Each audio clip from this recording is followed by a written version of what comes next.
My friend Anna and I were staying in an old motel in the middle of Nebraska for the night. We were on a 1-week-long camping trip, checking out national parks and camping out in nature. However, this particular night, there was a huge rainstorm coming. We decided that it would be smart to stay in a hotel room for tonight to avoid a terrible stormy night of sleeping and having all our gear getting soaked. The closest motel we found was a small cheap strip of rooms in the middle of nowhere. We bought our room for the night from the redneck-looking guy working at the front desk. The rain started early in the evening, so we ended up staying in our room all night, drinking and playing some games to pass the time. Anna and I went to bed around midnight, and it was easy to fall asleep to the sound of the downpour of rain coming down all around us. I woke up at some point in the night, not exactly sure by what, but I noticed there was light pouring into our room. I sat up in bed and glanced towards the door where the light was coming from. We had chain-locked the door where it could be opened just a crack, and as I was fully awake now, I realized that's where the light was coming from. The slim shiver of light shone all the way into the room, stretching its way across the floor to the foot of my bed. A quick glance over at the bed next to me confirmed that Anna was still sleeping, and it was not her who had the door open. Now fully awake, I decided to get out of my bed and check it out. Once I got past the foot of my bed, the doorway entered my view, and I was shocked by what I saw.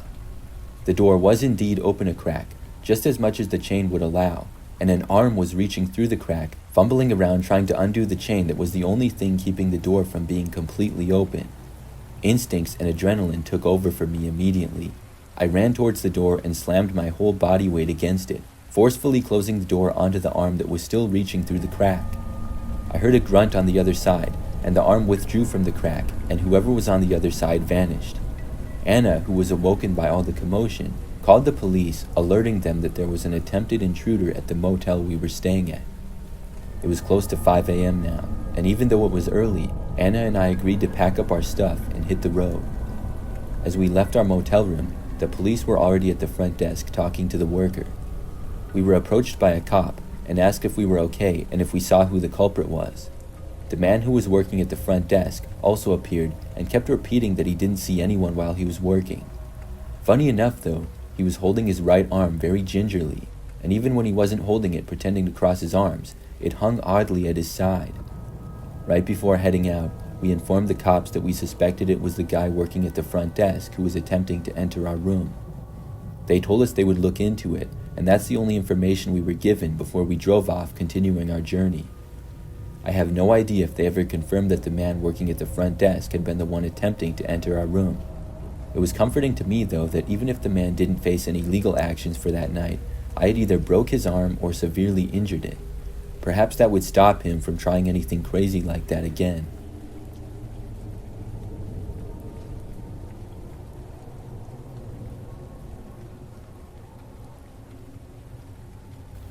A group of friends and I took a vacation to France together to enjoy the sights and party a bit. The hotel we were staying in for a couple of nights was fairly nice, and we were happy with it for the price that we had spent. It wasn't a super luxurious high-class hotel, but it had some amenities and was decent. The last night of our trip, we went out as a group to party and have a good time. We arrived back to our hotel late, but since it was the last night of the trip, we stayed up, still talking in the hotel room and drinking a little more. Suddenly, there was a loud banging at the door. We all got quiet, and one of my friends went to look through the peephole into the hallway, but they didn't see anything. We realized that we had gotten pretty loud possibly, as we were all drunk. It must have been another guest nearby being fed up and trying to shut us up. It was close to 3 a.m. now, so we lowered the volume of our voices and began to prepare for bed. 5 minutes after the knock, we heard more knocking at our door. This time, we were positive that we were not being too loud anymore, and once again my friend went to go check the peephole. This time, there was a guy standing outside the door. We all took turns staring through the peephole, and the man just stood there, waiting for us to open the door, I guess. The man knocked again, still waiting for us to open the door. My friend Audrey spoke to the man without opening the door. She asked, "Can we help you?" The man on the other side of the door responded, saying that he had a wallet that one of us had dropped from the club earlier that night. We frantically searched our belongings, checking to see whose wallet we had lost. After a short search, we all stared at each other silently in confusion. None of us were missing a wallet or ID or anything. Everything was accounted for. I watched through the peephole as Audrey told the man that we weren't missing anything and that it must be someone else's wallet. The man didn't move at all, standing frozen outside of our door. He knocked 2 more times within a span of 3 minutes. We called the front desk at the hotel. We asked them to come up to our room and deal with the guy who was still standing outside of our door and asking us to open the door so he could give us the wallet. 2 staff members came up to our room and dealt with the guy. As they tried to gently push the man away from our door to exit the building, he tried to fight them. The man squared up and attempted to throw multiple punches before being taken to the ground by the 2 workers. Eventually, law enforcement came and took him away. This guy who had been attempting to enter our room clearly had something wrong with him, and it was unsettling that he had been watching and following us the whole night from the club all the way back to our hotel room.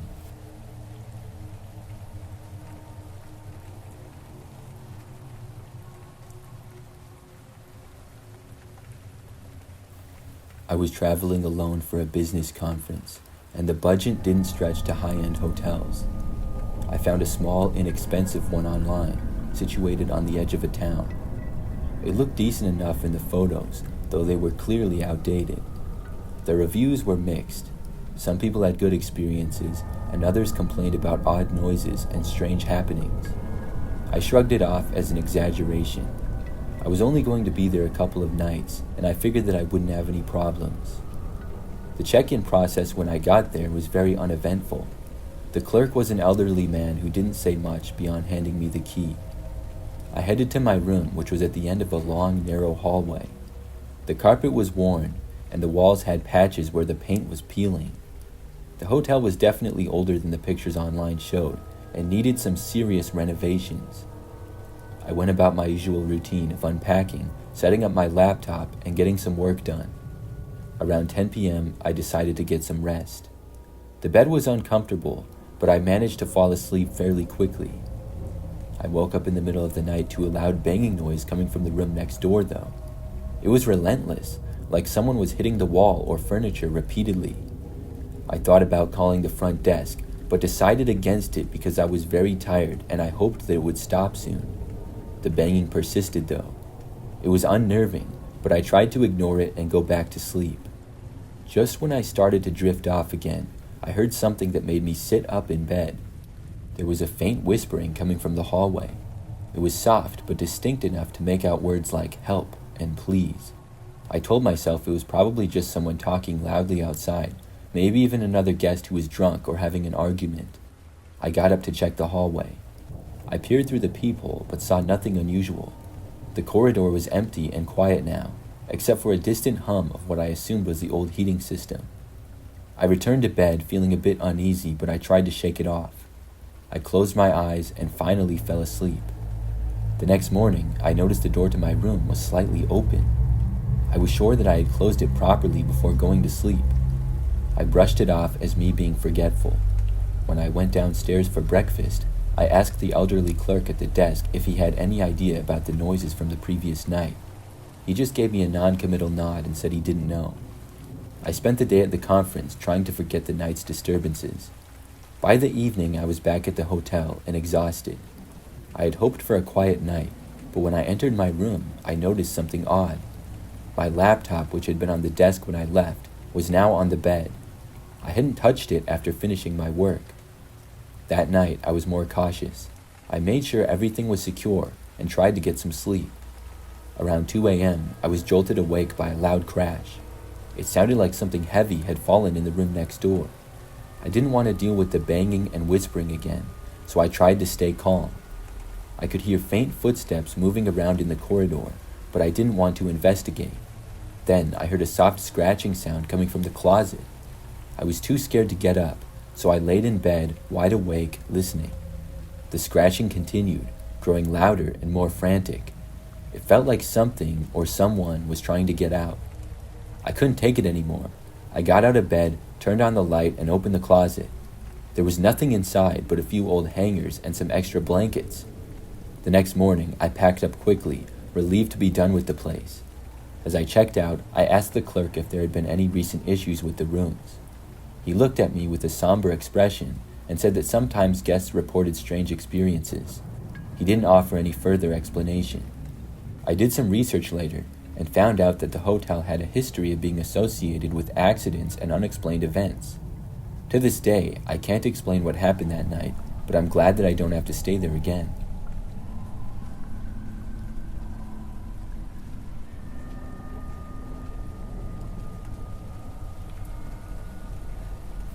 I used to work the night shift at a small hotel by the highway.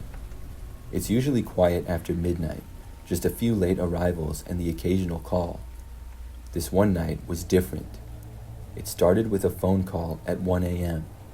The voice on the phone said, "I need a room." I checked the reservation system, but we were fully booked for the night already. I responded saying that we didn't have any vacancies for tonight and asked if they had a reservation. The voice did not answer right away. Finally, all they responded with was that they needed a room and it was important. Without a reservation, I couldn't give them a room, but I informed them of nearby hotels available before hanging up. About an hour later, a man walked in. I greeted him and he handed me a crumpled piece of paper. It had a room number on it. Scratched on the paper was the room 217 and a note saying, "I need this room. No one else should know." I looked at him feeling uneasy. I responded with, "I'm sorry, but room 217 isn't available right now." The man didn't say anything. He just pulled out a stack of cash and slammed it on the counter, nodding to me to take it as a bribe, I guess. I was getting more uncomfortable, but boldly stated that I couldn't help him without an ID or a reservation, and I asked him to leave if he didn't have either of those. He looked at me for a long moment and then turned and walked out. I felt a shiver as the door closed behind him. I decided to check the security monitors, and everything seemed normal as far as I could tell. At 3 a.m., I heard a loud bang from upstairs. I grabbed the master key card and went to investigate. When I reached the second floor, I noticed that the door to room 217 was slightly ajar. My heart started racing. I pushed the door open a bit more and peered inside. The room was dark, but I saw enough to know something was wrong. The bed was messed up, and there was a handkerchief on the floor stained with something dark. I backed away quickly. I saw movement at the end of the hallway and turned to see the man from earlier standing there. I didn't wait any longer or try to confront him. Instead, I ran back downstairs and called the police. When they arrived, the man was gone. They checked the hotel security footage, but the video from that time was corrupted. They didn't find anything else in room 217 except the handkerchief. I never found out what happened. The police couldn't explain it, and I was left feeling uneasy. I ended up moving on from working at that hotel a couple of months later, and was glad to be able to put that night out of my mind.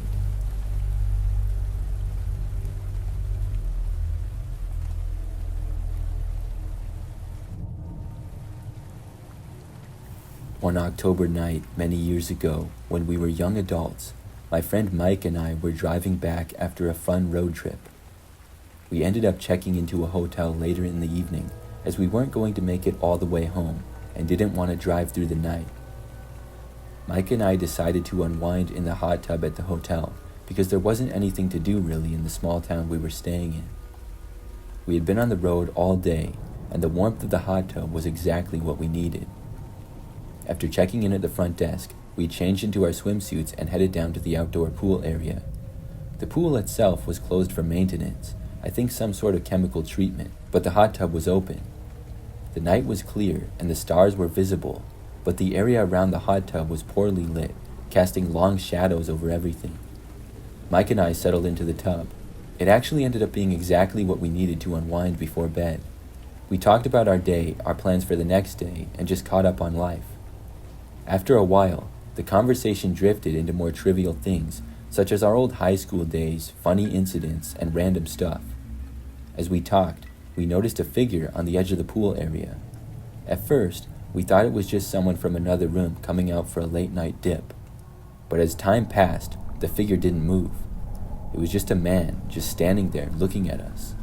I whispered to Mike, asking if he saw that, motioning towards the guy near the edge of the pool. Mike squinted through the dim lighting and responded that he could see him. He asked me what he was doing, but I couldn't make out much. The figure was tall and wearing dark clothing. I could see the silhouette clearly, but the person's face was obscured by the darkness. I wasn't sure if the figure was just deciding if they wanted to swim in the pool, even though it was closed, or something else. We continued our conversation, trying to ignore the stranger, but it was hard not to feel uneasy. The man did not move. He just stood there, as if he was waiting for something. Finally, Mike decided to call out. He asked the man if he was waiting for the pool, and said that it was closed. There was no response from the man, and he didn't even flinch. His presence made everything feel tense. Mike glanced at me, indicating that we should maybe go inside for the night. I nodded in agreement. We started getting out of the hot tub, but just then, the man turned and walked away. He moved slowly, almost deliberately. It was odd. He didn't seem to be in a hurry. We watched him disappear into the dark, and we didn't speak until he was out of sight. Then we went to our room and locked the door behind us, making sure that the chain was also secured. We joked about it, trying to laugh off the strange encounter, but neither of us could shake the feeling of unease. We turned off the lights and went to bed, but neither of us slept well. In the morning, we were eager to leave. We packed up our things, and after turning in our keys at the front desk, we were on our way. A few days later, Mike showed me an article in the paper about a man who had been found dead in the area near the hotel. It was ruled an accident, but the details were chilling. He had been living in the woods nearby and frequently came to the hot tub of the hotel. His body had been found floating in the pool that was closed off for maintenance.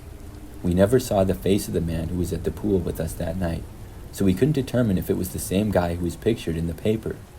Regardless though, the man who was watching us that one night by the pool had either been killed or killed someone, or perhaps something else.